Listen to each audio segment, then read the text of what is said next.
제가 1절 말씀 먼저 봉독합니다. 에브라임 사람들이 기드온에게 이르되 내가 미디안과 싸우러 갈 때에 우리를 부르지 아니하였으니 우리를 이같이 대접하면 어찌 됨이냐 하고 그와 크게 다투는지라.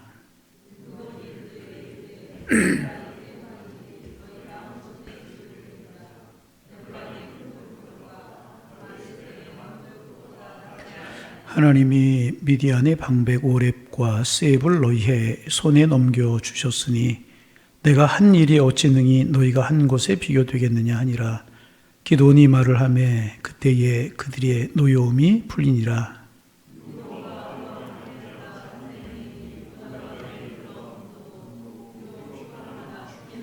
그가 숫곳 사람들에게 이르되 나를 따르는 백성이 피곤하니 청하건대 그들에게 떡덩이를 주라. 나는 미디안의 왕들인 세바와 살문나의 뒤를 추격하고 있노라 하니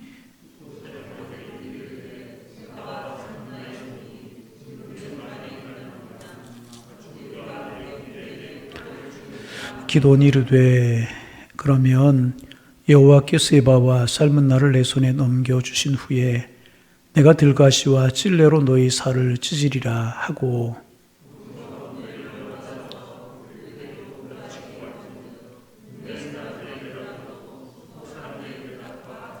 우리 함께 보십니다. 기드온이 또 부두엘의 사람들에게 말하여 이르되 내가 평안히 돌아올 때에 이 망대를 헐리라 하니라. 아멘. 기도 드리십니다. 하나님, 주일 지나서 3일 동안 저희들을 지켜주셔서 고맙습니다. 기도할 때마다 주일 지나 3일 동안도 지켜주신 하나님 감사합니다. 우리가 이렇게 기도했지만 오늘 이 기도가 간절함으로 우리의 마음속에 다가옵니다. 지켜주시고 인도하셔서 감사합니다. 이 주님, 우리의 평생을 지키시고 어려움 가운데서 인도하실 것을 믿게 하셔서 늘 주님 바라보며 살아가는 저희들의 신앙이 될 수 있도록 인도하여 주옵소서.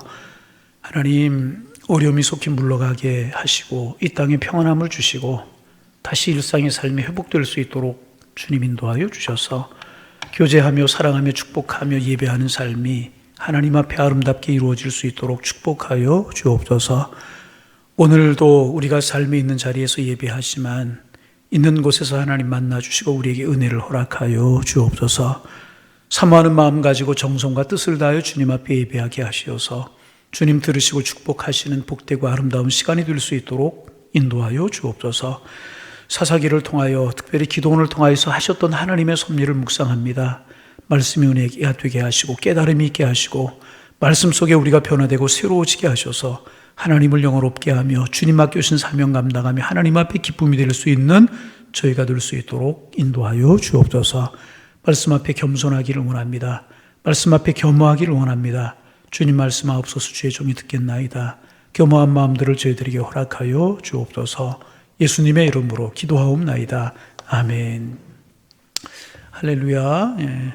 가정에서 예배드리는 분들 같이 인사합니다. 할렐루야. 예. 할렐루야는 하나님을 찬양하라, 그런 뜻입니다. 우리 하나님 찬양합니다. 예, 우리 하나님 영광 예배를 통해서 받으실 줄로 믿습니다. 오랫동안 미디안의 압제 가운데에서 고통을 당하는 이스라엘 구원하시기 위해서 하나님 이제 기드온이라고 하는 사사를 이제 들어서 쓰셨습니다.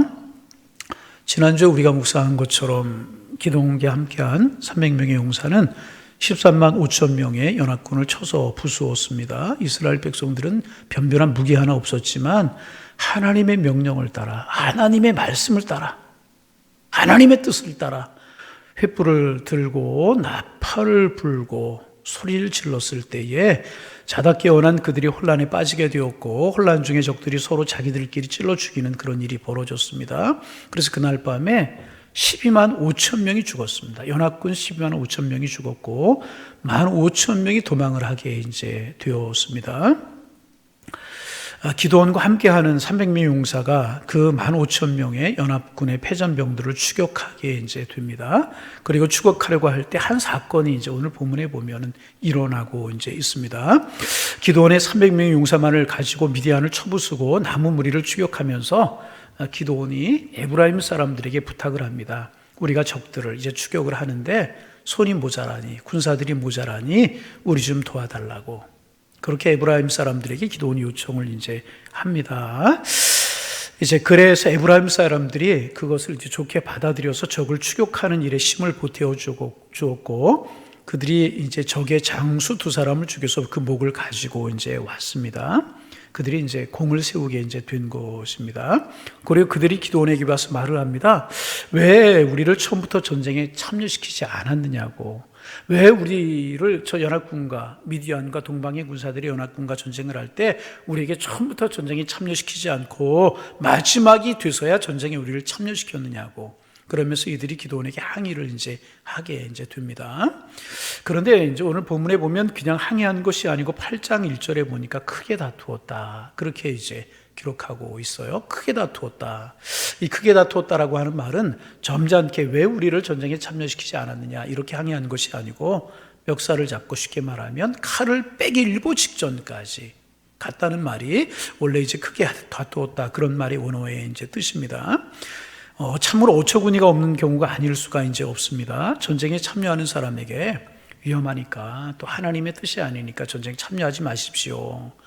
돌아가셔 가족들과 잘 지내십시오. 그러면 여러분 이게 불평할 일입니까? 감사할 일입니까? 이건 감사할 일입니다. 더군다나 이것은 13만 5천 명 대 3만 명이에요. 이긴다는 보장이 없는 그런 전쟁이었습니다. 게임이 안 되고 전쟁이 안 되는 계란으로 바위치기 같은 싸움에서 우리 300명이 나가 싸울 테니까 당신들 십시오. 그러면 오히려 이것은 다행으로 생각할 그런 일이었다는 거죠. 그런데 에브라임 사람들이 처음부터 왜 우리를 전쟁에 참여시키지 않았느냐 항의만 한 것이 아니고 이제 큰 승리를 거두게 되었으니까 우리도 힘을 내고 같이 돕게 해주셔서 고맙습니다. 이렇게 한 것이 아니고 멱살을 잡고 다투면서 칼을 빼기 일보 직전까지 갔다는 것입니다. 그러면 지금 왜 에브라임 사람들이 기드온에게 이렇게 항변하고 있는 것일까? 항변하는 것도 이렇게 강하게 항변을 하고 다툴 정도로 항변을 하는 것일까? 어떻게 이런 일이 생길 것일까? 우리 그런 질문을 이제 할 수가 이제 있습니다. 여러분 여기에는 이유가 이제 있습니다. 지금 에브라임 지파의 불평에는 뿌리 깊은 그런 원한 관계가 이제 있었던 것입니다. 그 뿌리는 오래전으로 이제 거슬러 올라가게 이제 되는 것입니다. 이스라엘은 여러분 아시는 것처럼 12지파로 그렇게 구성된 나라가 이스라엘이라고 하는 이제 나라입니다. 12지파는 야곱의 12아들들이었습니다. 그런데 우리나라도 그랬지만 이스라엘은 장자가 아버지의 모든 권리를 다 물려 이제 받아요. 유산도 형제들보다 더 많이 가지게 되고 가정을 대표하는 대표권도 가지고 이제 그래요. 그런데 야곱의 아들 중에는 이제 여러분이 아시는 것처럼 요셉이라고 하는 아들이 있었고, 요셉의 아들 중에서 이제 요셉의 아들이 중에서 므낫세라고 하는 아들이 장자였었고, 그 다음에 둘째 아들이 에브라임이라고 하는 사람이었습니다. 그러므로 이 가정의 모든 재산과 축복은 요셉의 맏아들이었던 므낫세에게 가는 것이 상례였었습니다. 그렇게 되어야만 하는 것이었습니다. 그런데 이제 야곱이 나이가 많이 들어서 세상을 떠나게 되었는데 세상을 떠나기 직전에 요셉의 두 아들들 머리 위에 손을 얹고 축복을 이제 하게 되는데 맏아들의 이제 머리에 오른손을 얹고 둘째 아들의 머리에 왼손을 얹어야 이제 되는데 이게 엇바꾸어서 축복을 하려고 이제 하는 것입니다. 안수기도로 하는데 손을 엇바꾸어서 오른손으로 둘째를 왼손으로 큰 아들, 큰 이제 그 손주를 이렇게 이제 축복을 하려고 이제 하는 것입니다. 그러자 옆에 있던 요셉이 아버지가 눈이 어두워서 이렇게 하시는 것인가 그렇게 생각을 하고 아버지 이렇게 하시면 안 됩니다. 큰일 납니다. 그리고 야곱의 손을 이제 똑바로 이제 하게 이제 합니다. 그러자 야곱이 하는 이야기가 뭐냐면 나도 안다. 여기가 첫째고 여기가 둘째인 건 내가 안다. 그리고 그렇게 해야 된다는 건 나도 알지만은 하나님께서 둘째를 첫째보다 크게 쓰실 것이기 때문에 이렇게 한다. 오늘부터 너희 둘째 아들이 맏아들이 될 것이다. 그렇게 하면서 이렇게 돈을 엇바꿔서 기도를 이제 하게 이제 된 것입니다. 우리는 이야기를 이제 많이 들어서 알고 이제 있어요. 그렇게 기도를 이제 했어요. 실제로 구약 성경에 보면 맏아들 므낫세의 집안은 별로 죄송한 말씀이지만 변변치 못하게 됩니다. 그런데 둘째 아들 에브라임의 집안은 크게 번성하게 되는 거 볼 수 이제 있습니다. 그래서 항상 므낫세 지파 사람들의 마음속에는 억울한 생각이 이제 있었다는 것입니다. 이유가 무엇인지 모르지만은 우리는 장자의 권리를 빼앗기지 않았느냐. 억울하다. 우리가 이렇게 살았다, 억울하다, 우리가 무엇을 잘못해 장자의 권리를 빼앗기고 이렇게 살아왔어야만 되는가, 그런 마음이 그들에게, 므낫세 지파 사람들에게 늘 있었었다는 것입니다.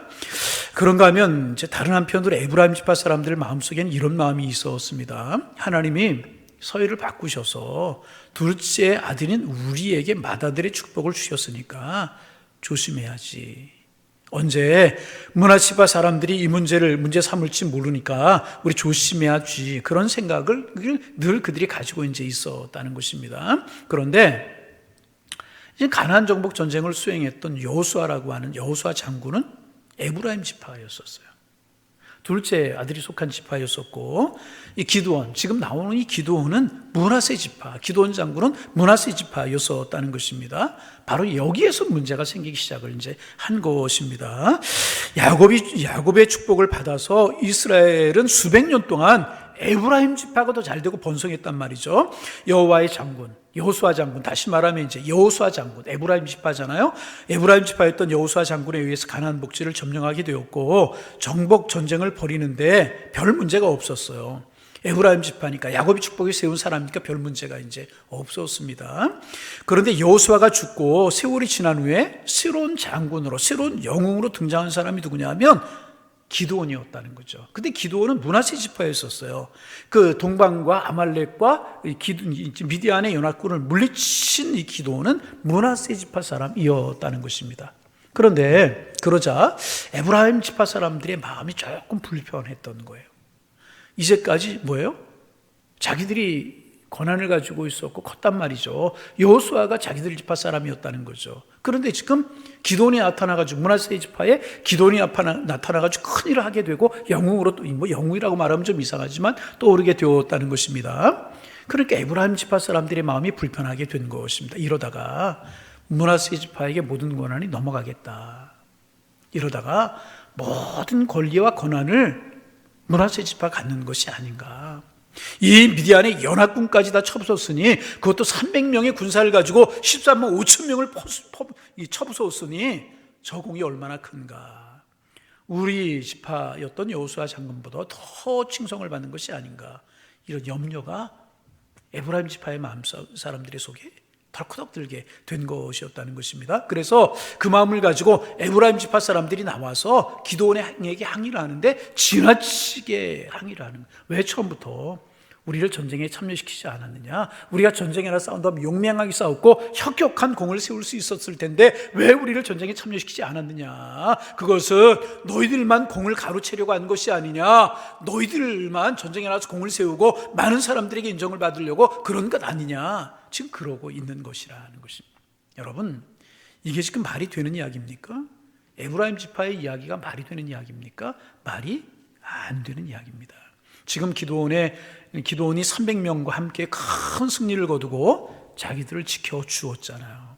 그리고 마지막에 기드온이 자기들에게 도움을 요청해서 승기를 다 잡은 그 싸움이 그들이 와서 조금 도와서 승리를 얻었다라고 하면 여러분 감사할 일 아니었겠습니까? 그런데 불평을 하면서, 불편한 심기를 드러내면서 항변을 하고 아주 심하게 다투고 멱살을 잡고 칼을 뺄 정도로 항변하고 있는 것이라는 것입니다. 말이 안 되는 거예요. 이런 일을 가리켜서 이야기하는 것을 경우가 없는 것이다, 그렇게 이야기할 수가 이제 있는 것입니다. 그런데 여러분, 세상에 이제 우리가 세상살이를 살아가면서 가만히 보면 이렇게 말이 안 되는 경우들이 참 많아요. 말이 안 되는 경우가 참 많아요. 그 배경을 보면 자기의 이권이 있기 때문에 그래요.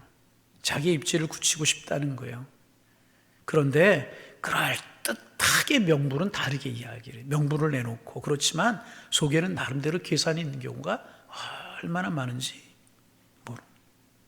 지금 에브라임 지파 사람들이 그런 거예요. 속에 자기들이 계산이 있는 거예요. 무슨 계산이겠습니까? 이번 기회에 기드온 장군 실각시키고 자기들 에브라임 지파가 전쟁을 마무리하고 전쟁의 공을 자기들에게 돌리자, 이런 속셈이 그 속에 있었다는 것입니다. 그리고 이들이 도망하는 적을 추격해서 정말 적장 2명의 목을 베어왔으니까 적어도 논리적으로는 그렇게 말할 수 있는 것이었다는 것입니다. 그런데 여러분, 가만히 생각해 보세요. 13만 5천 명 중에서 12만이 죽었어요. 300명의 용사가 12만을 죽인 거예요. 그러니 여러분 이미 승패가 기운 것 아니었겠습니까? 그런데 지금 마지막에 와서 자기들의 공치를 하고 있는 것입니다. 우리말로 흔히 우리가 그런 이야기 하잖아요. 숟가락 하나만 더 얹어서 차려놓은 밥을 다 먹겠다라고 하는 말도 안 되는 생트집을 에브라임 지파 사람들이 지금 하고 이제 있는 것이라는 것입니다. 지금 말씀드린 것처럼 왜 그랬는가? 이들의 마음속에는 섭섭함이 있었다는 것입니다. 오랫동안 정권을 잡고 실세를 누려왔어요. 여호수아 밑에서. 근데 이 정권을 빼앗긴 것에 대해서 섭섭함과 서운함이 그들에게 있었다는 것입니다. 그래서 여러분 많이 들으셨을 것입니다. 우리가 많이 하는 이야기 가운데 농담 반 진담으로 그런 이야기 하잖아요. 귀신 가운데 제일 지독한 귀신이 뭐냐 하면 섭섭이 귀신이래요. 뭐라고요? 섭섭이 귀신이래요. 섭섭이 귀신이 한 번 들어가면 좀처럼 떨어지지 않는다. 그리고 이 섭섭 귀신이 그 다음으로 불러오는 귀신이 있는데 뭐냐 하면 원망 귀신이라는 원망 귀신. 누구 때문에 이것 때문에 내 잘못은 전혀 생각하지 못해요. 자기 생각이 짧았던 것 전혀 이야기하지 못해요. 자기가 거기서 그렇게 해야 돼서는 안 됐다는 것 전혀 인정하지 않아요. 누구 때문에 므낫세 지파 때문에, 기드온 때문에 우리가 이렇게 홀대를 당하고 있고 우리가 이렇게 밀리는 거야. 그런 생각을 하고 있는 것이라. 여러분, 이스라엘 절체절명의 위기입니다. 13만 5천 명 중에서 12만이 죽었어요. 아직 15,000명이 남았습니다. 이스라엘의 군대가 몇 명이에요? 300명이에요. 아직도 50대 1이에요. 그렇잖아요. 그런데 내분이 일어나고 있어요. 그 당시 최고의 지파라고 여겼던 에브라임 지파하고 므낫세 지파가 갈등을 하고 있는 것이라는. 적들이 자기들끼리 찌르고 서로 싸워서 줄이고 도망을 갔지만은 가다가 우리가 생각해 보니까 300명뿐이 안 되네. 우리가 서로 죽이고 찔렀네. 그런 생각이 들지 않았겠어요? 그리고 가만히 보니까 에브라임 지파하고 므낫세 지파하고 분열이 있고 다퉈요. 그러면 여러분 돌아오면 이들은 다 죽을 수밖에 없는 이스라엘 공동체의 큰 절체절명의 위기가 지금 찾아오게 된 것이라는 것입니다. 여러분, 역사가 주는 아주 중요한 교훈이 하나가 있지 않습니까? 그것이 뭐냐 하면 어떤 나라가 망하고 공동체가 망할 때 보면은요, 외부의 침입으로 어떤 큰 나라가 와서 외부의 침입으로 망하는 나라는 별로 없다는 거예요. 내부의 분열 때문에 대부분 망하더라는. 어떤 나라든지 어떤 가정이든지 어떤 교회든지 그 구성원이 하나 되어 있으면 밖에서 아무리 어렵게 하고 아무리 흔들게 하고 마귀와 사탄의 공격이 있을지라도 삶의 상황이 어려울지라도 단단하게 뭉쳐있고 더 하나가 되면 무너지지 않는다는 거예요.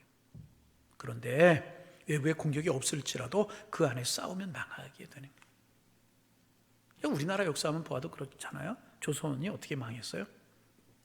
여러분 그렇잖아요. 임진왜란, 변자호란 이런 거 있었지만은 사색탕파, 동인서인, 노론소는 이래가지고 다투지 않았습니까? 그것이 문제였다. 로마가 왜 망했어요? 소국으로 썩어 들어가고 있었다는 것입니다.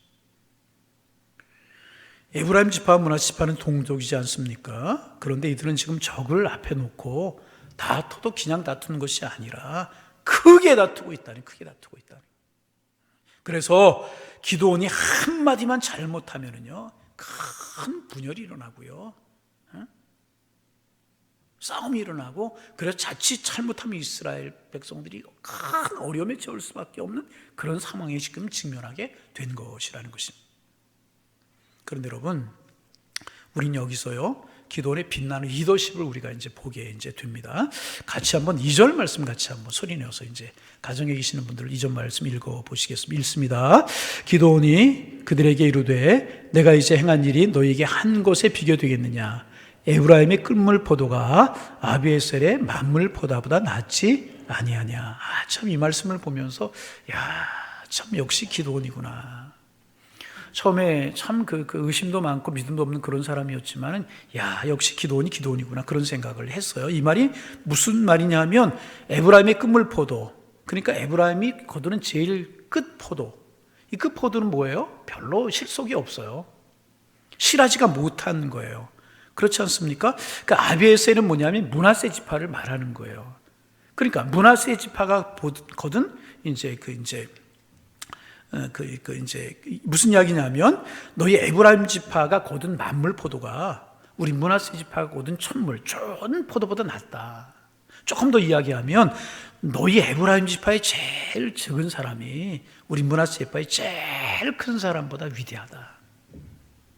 너희가 우리보다 훨씬 낫다.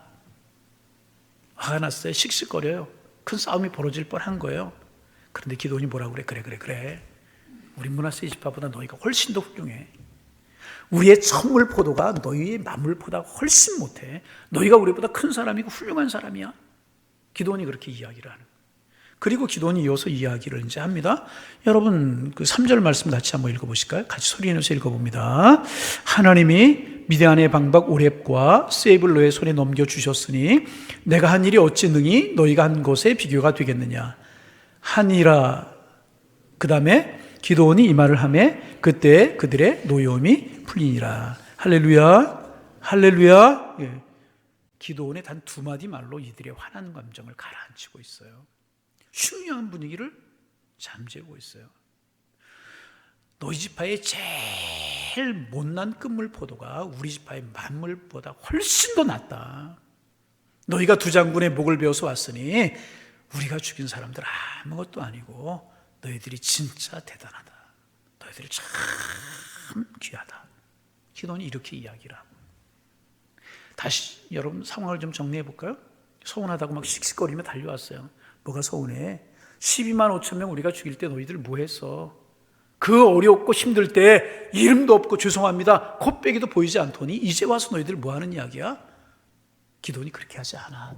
그래 당신들 정말 훌륭한 사람이야. 미안해.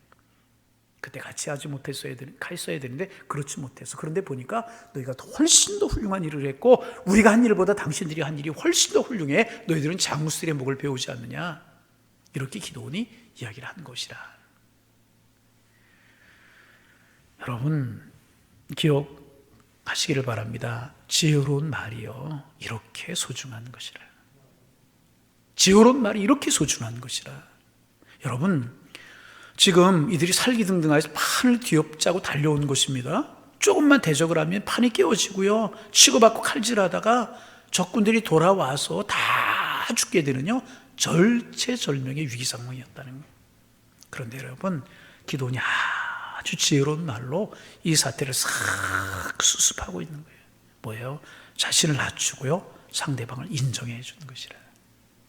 그래 난 아무것도 아니야. 우리는 아무것도 아니야. 너희들 대단해. 그래 귀해. 인정해 주는 것이라. 그래서 여러분 잠언 15장 1절에도 그런 말씀이 있잖아요. 유순한 대답은 분노를 쉬게 하여도. 같이 한번 읽어보실까요? 유순한 대답은 분노를 쉬게 하여도 과격한 말은 유순한 대답은 분노를 쉬게 한대요. 과격한 말은 노를 격동시킨다는 거예요. 그래서 여러분 인생에서의 말이 정말 중요합니다. 성공한 사람들은요 대부분 말을 지혜롭게 한 사람이고요 실패한 사람은 반드시 말을 미련하게 하는 사람. 여러분 지혜로운 입술을 가지실 수 있기를 소망합니다. 하고 싶은 말 다 하고. 그렇잖아요. 그러면 부부 사이 깨어져요. 하고 싶은 말 다 하면 직장에서 그 사람 퇴출을 다 틀림없어요. 하고 싶은 말 다 하면 그 교회는 반드시 상처를 입게 되어 있어요. 제일 어리석은 게 뭔지 아십니까? 자기가 의인이야. 다른 사람 다 잘못되고 요거 그게 제일 어리석은 사람. 어떻게 자기만 옳고 다른 사람 그럴래? 또 두 번째 어리석은 사람 누군 줄 아십니까? 할 일 다 하면서 원망하고 불평하는 사람. 하늘에서 열매가 없는 거예요. 지혜로운 말을 하고 지혜로운 생각 가지고 지혜롭게 행할 수 있어야 될 것이라는 것입니다. 여러분 그래서요 말을 할 때는요 참고 다스리고 한 번 생각하고 그리고 해야 되는 거예요. 다시 한번 해볼까요? 어떻게 하라고요? 참고. 첫째 어떻게 해요? 참고. 이럴 때 이야기하는 사람이 지혜로운 사람이죠. 입 다물고 있는 사람은 어리석은 사람이에요. 첫째 뭐라고요? 참고. 두 번째 다스리고 다시 한번 생각하고 해야 되는 것입니다. 그래서 여러분 야고보서 3장 6절에 말의 중요성을 이야기하고 있잖아요. 우리 같이 한번 읽어보실까요? 화면에 뜰 거예요. 야고보 3장 6절부터 8절까지 읽어봅니다. 혀는 곧 불이요 불의 세계라. 혀는 우리 지체 중에서 온몸을 더럽히고 삶의 수레바퀴를 불살하느니 그 사르는 것이 지옥불에서 나느니라. 여러 종류의 짐승과 새와 벌레와 바다의 생물은 다 길들여 왔거니와 혀는 능히 길들일 사람이 없나니 쉬지 아니하는 악이요 죽이는 독이 가득한 것이라. 사랑하는 성도 여러분, 여러분의 혀를, 여러분의 입술을 하나님의 축복의 도구로 사용하실 수 있기를 주님의 이름으로 축원합니다. 하나님의 사랑을 전하는 내 입술이 되게 하옵소서. 내 혀가 독을 담지 아니하고 평화를 이루고 하나님의 사랑을 전하는 그런 곳에 쓰임받을 수 있는 내 입술과 내가 혀가 되게 하여 주옵소서. 이것이 우리의 기도의 제목이 되어야 한다는 것입니다. 그래서 여러분, 어리석은 사람, 지혜로운 사람 차이가 무엇에서 나타나는 줄 아세요? 말하는 데서 나타나게 되는 거예요. 어리석은 사람은요, 내가 하는 말이 옳은 말인지 틀린 말인지 만을 생각해요. 옳은 말인지 틀린 말인지 만 생각해요. 그러나 지혜로운 사람인지 지혜로운 사람은 이 말이 옳은 말이 틀린 말인지를 생각할 뿐만 아니라 언제 이 말을 해야 되는가 하는 것을 생각하는 사람, 그리고 어떤 방법으로 해야 되는가 이것을 생각하는 사람. 여러분, 아무리 옳은 말이라고 할지라도 때가 맞지 않으면 그 말은 틀린 말이에요. 그렇잖아요. 아무리 옳은 말일지라도 틀린 방법으로 전달하면 그것도 틀린 말이 되는 것입니다. 조금 더 구체적으로 이야기하면 이 말을 목회자가 해야 되는 말인지, 장로가 해야 되는 말인지, 장로님이 하셔야 되는, 권사님들이 하셔야 되는 말인지, 집사가 해야 되는 말인지, 집사님들이 하셔야 되는 말, 이걸 구별하지 못하는 사람이 많아요. 이 말은 조용히 만나서 해야 할 말인지, 공식적으로 해야 할 말인지 구분하지 못하는 어리석은 사람들이 많아요. 이 말을 할 때 부드럽게 해야 될 건지, 온유한 자세로 해야 될 건지, 아니면 정색을 하고 해야 될 것인지 구분하지 못하는 사람들이 많아요. 어리석은 사람. 여러분, 다시 한번 주님의 이름으로 부탁을 드립니다. 지혜로운 입술, 지혜로운 혀 가지실 수 있기를 주님의 이름으로 축복합니다. 말하기 전에 이 말이 옳은 말인지 한번 생각하고, 내가 할 말인가, 다른 사람이 할 말인가를 생각하고, 언제 할 것인가를 생각하고, 어떻게 할 것인가를 생각하는 네 가지를 생각할 필요가 있어요. 이 말이 옳은 말인지, 내가 할 말인지, 언제 할 것인지, 어떻게 할 것인지 네 가지를 생각하는 게 참 중요합니다. 이 네 가지를 생각하고 여러분 말하면 여러분 존경받고요, 인정받을 것입니다. 무슨 일을 할지라도 성공할 것이고요, 어떤 실수라도 용서받는 사람이 될 거예요. 네 가지 정말 중요합니다. 첫째가 뭐라고요? 옳은 말인지. 두 번째는 누가 죽였는지 모르겠어요. 네. 두 번째는 뭐라고요? 여러분 말하면 저도 가만히 있어요. 첫째가 뭐래요? 옳은 말인지 그런 말인지. 두 번째는 이 말을 내가 할 말인지 정말. 그런 사람들 많잖아요. 본인이 뭐 정의의 세도가 되는 것처럼 막 집어 있잖아요. 아니라는. 내 말 언제 할 것인가. 경우에 맞아야 된다. 그래서 잠언에도 보면은 경우에 합당한 말은 은쟁반의 옥구술이라고 했어요. 그게 옳은 말이에요. 바른 말이에요. 그런데 경우에 맞지 않아요. 이런 사람을 가리켜 조소합니다. 뭐라고 하는 줄 아세요? 푼수라고. 경우에 맞아야. 어떻게 할 것인지. 이 네 가지를 잘 구별해서 하면은요, 존경받을 수 있어요. 인정받을 수 있고요. 무슨 일 할지라 성공할 수 있고요. 어떤 실수를 해도 용서받을 수 있는 것입니다. 그러나 아무리 잘나고 아무리 위대하고요, 아무리 높은 자리에 있을지라도 생각나는 대로 말하고 절제 없이 말할 때 그 사람은 반드시 실패할 수밖에 없게 되는 것이라. 기도는요, 딱 두 가지 말로요, 수백 년 묵은 한을 한 번에 그냥 풀어버리고 말잖아요. 여러분, 기도원이라고 왜 할 말이 없었겠어요? 당신 이게 도대체 무슨 경우냐고. 300명 우리 나가서 13만 5천 명이 저들과 싸우고 나갈 때 도울 생각하지 않고 팔짱만 끼고 구경하라더니 이제 전세가 역전해서 우리가 이길 것 같으니 이제 와서 무슨 생티십냐고. 응? 우리가 전쟁에 나가는 건 몰랐느냐고. 기도원이 왜 할 말이 없었겠습니까? 왜 따질 말이 없었겠느냐 말이죠. 왜 화를 내면서 이야기할 수 있는 상황이 아니었겠냐 말이죠. 그러나 기도는 지금 그런 이야기 할 때가 아니라고 생각을 한 것이라. 칼을 들고 싸우자고 덤비는 사람에게 경우에 바른 말 해봤자 여러분 싸움밖에 되는 것 없지 않습니까? 그래서 여러분, 지혜로운 말을 하시고 상대방의 분노와 과격한 행동을 잠재울 수 있는 그런 축복된 입술, 축복된 혀를 가질 수 있는 우리 모두가 다 되실 수 있기를 주님의 이름으로 축원합니다. 참 이거 소중한 거예요. 참 소중한 거예요. 경우에 합당한 말. 여러분, 그 옳은 말이라고 아무 때나 여러분 하지 마세요. 하나님 원하시는 결과 아니라 경우에 합당하고 내가 할 일인지 옳은 것인지 어느 때 잘 판단할 수 있어요. 그러면 우리는 축복의 사람이 될 수가 있는 것이라. 그렇게 해서 이제 위기를 넘기게 이제 되었습니다. 그리고 기도원은 이제 15,000명의 남은 적들을 이제 추격을 하게 이제 돼요. 추격을 하다 숫곳이라고 하는 곳에 이르게 이제 됩니다. 그래서 성경에 보니까 추격하다 이들이 피곤했다고 기록하고 있습니다. 4절 말씀, 5절 말씀, 2절 말씀 같이 한번 소리 내어서 우리가 읽어봅니다. 4절 읽습니다. 기드온과 그와 함께한 자 300명이 요단강에 이르러 건너고 비록 피곤하나 추격하며 그가 숫곳 사람들에게 이르되 나를 따르는 백성이 피곤하니 청하건대 그들에게 떡덩이를 주라. 나는 미디안의 왕들인 세바와 살문나의 뒤를 추격하고 있노라 하니. 15,000명을 300명이 이제 추격하다 보니까 이제 피곤했던 것 같아요. 그래서 숫곳에 이르러 숫곳 사람들에게 떡덩이를 좀 달라고, 그러니까 우리로 말하면 쉽게 말하면 한 끼 좀 밥을 먹자고, 먹을 것을 달라고 이렇게 이야기를 한 것입니다. 이 숫곳 사람들은 가치파 사람들이었어요. 가치파. 그러니까 같이 이스라엘 사람들이었다. 같은 동족이었다는 것입니다. 그러니까 이제 기도원의 부탁이 우리가 먹을 것 좀 달라고 하는 것이 전혀 부담이 안 되는 것은 아니었었죠. 먹을 것. 부담이 되는 일이었음이 틀림이 없었어요. 그러나 그렇게 어려운 부탁은 아니었을 것이라는 것입니다. 우리 함께 나가 싸우자 그런 것도 아니고요. 군수물자를 달라고 그런 것도 아니고요. 가정에 있는 소중한 건 내놔라 그런 것도 아니에요. 그저 먹을 것을 좀 달라는 그 동족이고 싸워서 이겨야만 이스라엘 백성들이 좀 편안한 삶을 살 수 있는 것 아니었겠습니까? 그러니까 여러분 그렇게 무리한 부탁 아니었다는 것입니다.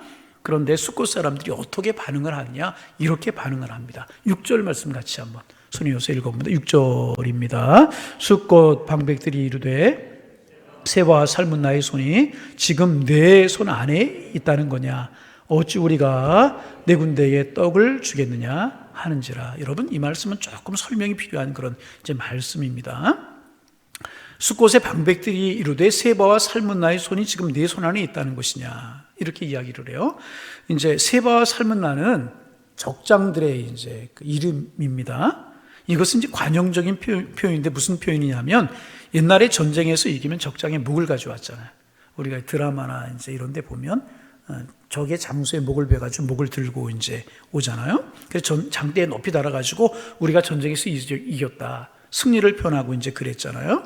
그런데 목을 가져오는 것은 들고 오기가 이제 험하기도 하고 흉측하니까 이 당시 사람들은 전쟁에 승리하면 적장에 손을 잘라가지고 왔다고 그래요.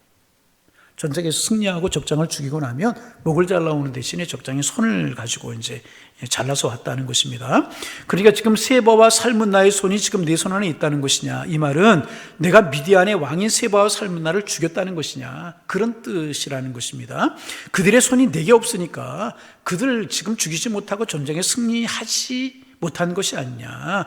그런데 어찌 우리가 네 군대에게 먹을 것을 주겠느냐, 그런 이야기라는. 내가 지금 12만의 그 적군들을 죽였지만은 아직도 15,000명이 남아있지 않느냐. 지금도 300대 15,000명이야. 그러니까 50대 1이야. 확률은 2%뿐이 안 돼. 그런데 너희에게 우리가 떡을 주었다가 만약에 너희가 줘서 세바와 살문나가 우리를 보복하면 우리는 꼼짝없이 당할 수밖에 없지 않는 상황이냐? 우리가 바보냐? 너희에게 떡을 주고, 그런 이야기 그 속에 깔려 있는 것이라는 것입니다. 그리고 숫곳 사람들이 기드온의 군대에게 먹을 것을 주는 것을 거절합니다. 참 야박하죠? 기드온과 300명의 군사가 누구를 위해 싸우는 거예요? 자신들을 위해 싸우는 거잖아요. 동적인 자신들을 위해 싸우는데 훗날이 두려워가지고 떡을 주지 못하고 먹을 것을 주지 못하겠다는 거. 얼마나 여러분 야박합니까? 참 야박하잖아요.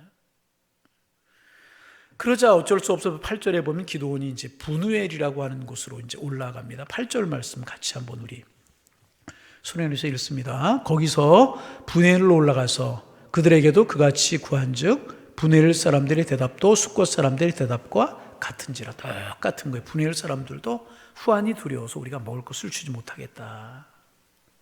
근데 여러분 이 분우엘이 어디냐 하면 분이엘과 같은 지역입니다.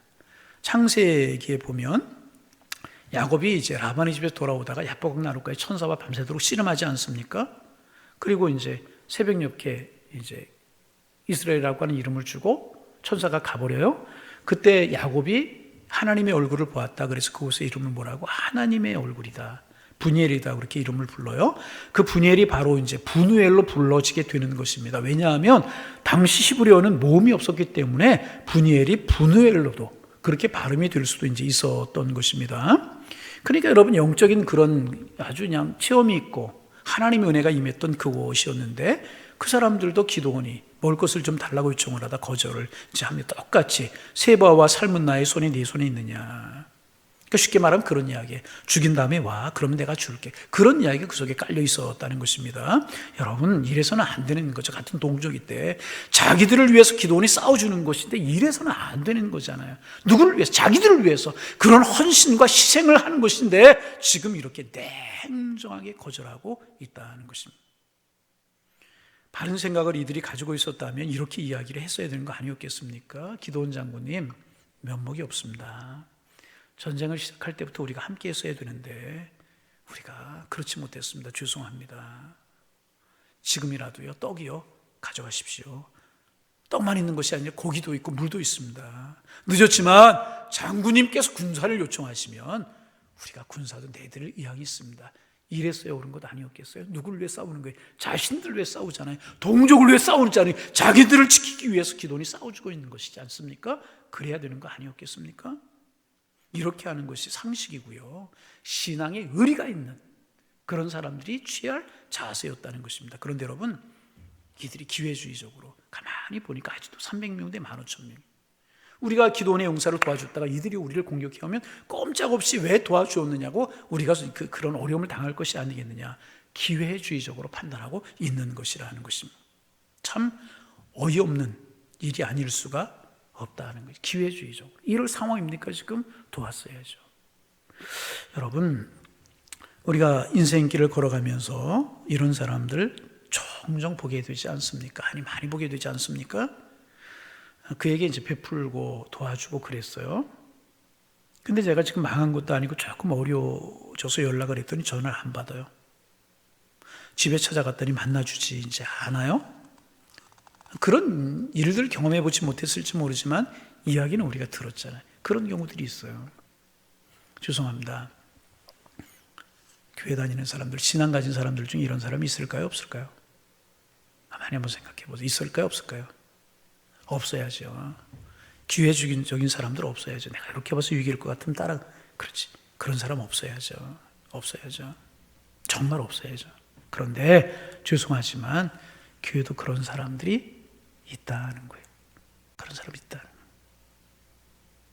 죄송합니다. 교회가 잘 되고 흥황하고 부흥하고 번성하면 마치 자기가 잘해서 그렇게 된 것처럼 큰 소리를 치고 내가 이것도 하고 저것도 하고 큰 소리를 칩니다.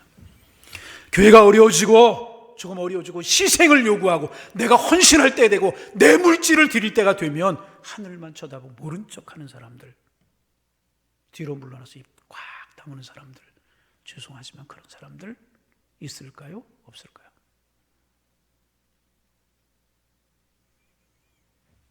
여러분 우리 생각해 볼 수 있어요.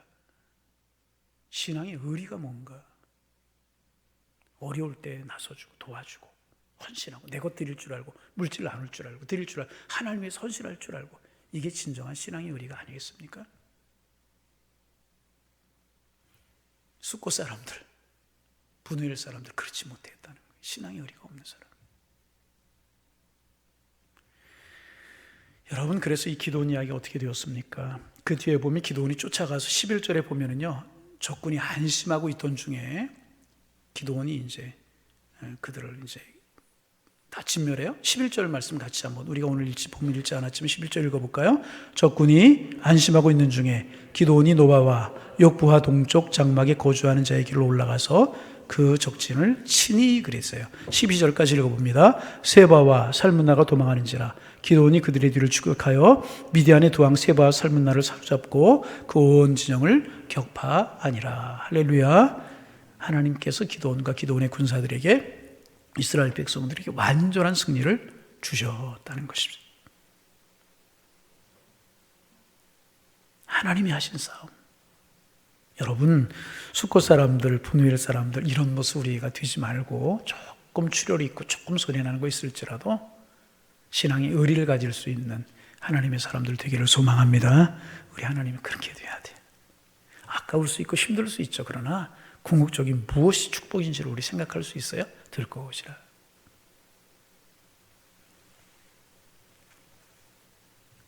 그리고 이어지는 본문에 보면 기드온이 돌아오는 길에 군사를 이끌고 숫곳과 분우엘로 가요.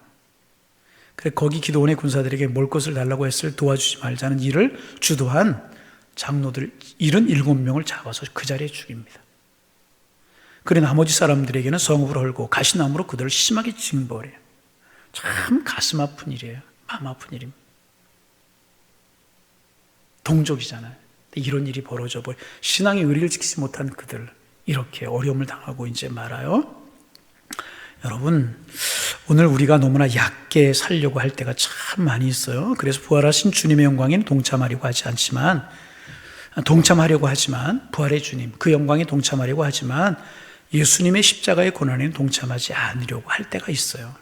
그러나 여러분 십자가 없는 부활은 허구입니다. 고난 없는 영광은 세상에 존재하지 않는다는 거예요. 땀 흘리지 않고 무엇을 이루려고 하는 것은요 신기루를 잡으려고 하는 것과 같은 것입니다. 땀 흘리는 것 위에 정직한 기쁨이 있는 것이라. 고난에 동참하는 사람이 영광의 아침에도 동참하게 되는 것이라. 숫곳과 분해일 사람들 참 마음 아파요. 아마 사람들이 모인 곳이니까 이제 의견도 이제 갈라질 수 있었을 거예요. 돕자 그런 사람도 있었을 것이고 돕지 말자. 그런데 돕지 말자고 하는 사람들의 의견이 합리적이고 상식적일 수 있었어요. 300대 1만 5천이 아직도 50분의 1의 확률에 어떻게 우리의 미래를 담보할 수 있겠느냐. 합리적으로 말하는 사람들이 있었을 것이라는 거죠.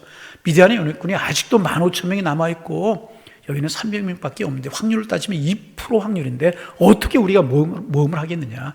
모른 척하자. 그렇게 이야기하는 사람들이 있었고요. 그 이야기가 합리적인 말처럼 들릴 수 있었을 것이라는. 여러분, 하나님은요, 상식대로 합리적으로 세상을 이끌어 가십니다. 우리 하나님 합리적이고 상식적이지 아니하신 분 아닙니다. 그런데 우리가 기억해야 돼요. 하나님은요, 때때로 상식과 합리성을 뛰어넘는 분이지. 여러분, 300명이 어떻게 13명, 5,000명을 이길 수가 있습니까? 여러분, 그렇잖아요. 그래서 신앙의 의리를 지키지 않는 이들을 같은 이스라엘 백성으로 하나님을 믿는다는 사람으로 신앙의 의리를 지키지 않는 이들을 징벌 받을 수밖에 없었던 것이라. 그래서 여러분 오늘 이제 짧은 말씀 통해서 두 가지 교훈을 묵상했습니다. 하나는요 말이 참 중요하다는 거예요. 지혜로운 말, 유순한 대답 중요하다 하는 거예요. 싸우려고 생트집을 잡아 덤비는 사람들 같이 대항하면은요 망할 수밖에 없어요. 같이. 그럴 때 이렇게 기도원처럼 유순하고 지혜로운 입술을 가져야 되는 것입니다.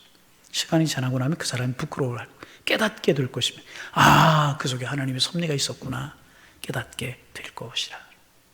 두 번째, 숫곳 사람들이나 분해할 사람들을 통해서 얻은 교훈입니다. 신앙은 확률대로 되는 것이 아니라는 거예요. 내가 희생이 되고 내가 어려움을 당하고 내가 손해가 나도 하나님 편에 서시는 여러분들 되시기를 소망합니다. 좋을 때만, 교회가 좋을 때만 여러분의 교회가 아닌 것이라는, 교회가 어려울 때도 여러분의 교회라는 사실을 알아야 되는. 그래서 여러분 종종 교회가 조그마한 문제가 있으면 교회로 옮기고 떠나는 이런 사람들이 있어요. 바른 신앙 아닙니다. 좋은 교회는요 찾아서 떠나고 찾아서 다니는 것이 아니고요, 좋은 교회는 무릎으로 기도하면서 함께 눈물을 흘리면서 만들어 간 교회가 좋은 교회가 되는 것이라는, 이 사실 꼭 기억할 수 있어요. 여러분 좋을 때만 내 교회입니까? 아니에요. 어려울 때도 여러분의 교회라는 것입니다. 교회가 여러분에게 영광을 주고 기쁨을 줄 때만 여러분의 교회입니까? 아니에요. 희생과 순종을 요구할 때도 여러분의 교회는 틀림이 없는 것이란 신앙의 의리, 때로는 십자가를 지시기를 바랍니다. 그러면 하나님이 반드시 책임지시고요 여러분을 축복하실 것이란, 저는 이 사실을 틀림없이 믿어요. 그 신앙의 의리를 잊어버리고 계산기를 두드리며 악하게 행동했던 숫곳 사람들, 부대의 사람들 결코 심판받을 수밖에 없었어요. 결코 축복이 되지 못했다는 두 가지, 유순한 입술, 지혜로운 입술, 신앙의 의리 두 가지를 명심하시고 이 신앙의 원리를 따라 사셔서 복된 인생, 승리하는 인생, 은혜를 돼가는 아름다운 인생을 누리며 살아가시는 우리 향일의 모든 가족들이 되실 수 있기를 주님의 이름으로 축원합니다. 축원합니다. 기도하겠습니다.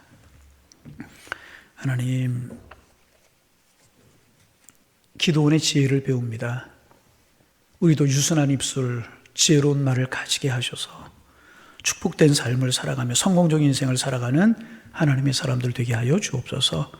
합리적인 것이라고 하는 것이 좋은 것이지만 신앙 믿음은 합리성을 뛰어넘는 것인데 하나님의 원리를 가질 수 있는 저희들 되게 주님 인도하여 주옵시고, 나의 유익만을 위해 살아가는 것이 아니라 하나님의 교회, 다른 사람의 유익, 하나님의 나라를 위해 살아갈 수 있는 저희들 되게 하셔서 궁극적인 승리가 저희들의 승리가 될 수 있도록 인도하여 주옵소서. 주님 믿음 주시고 은혜 위에 은혜를 더하여 주옵소서. 예수님의 이름으로 기도하옵나이다. 아멘.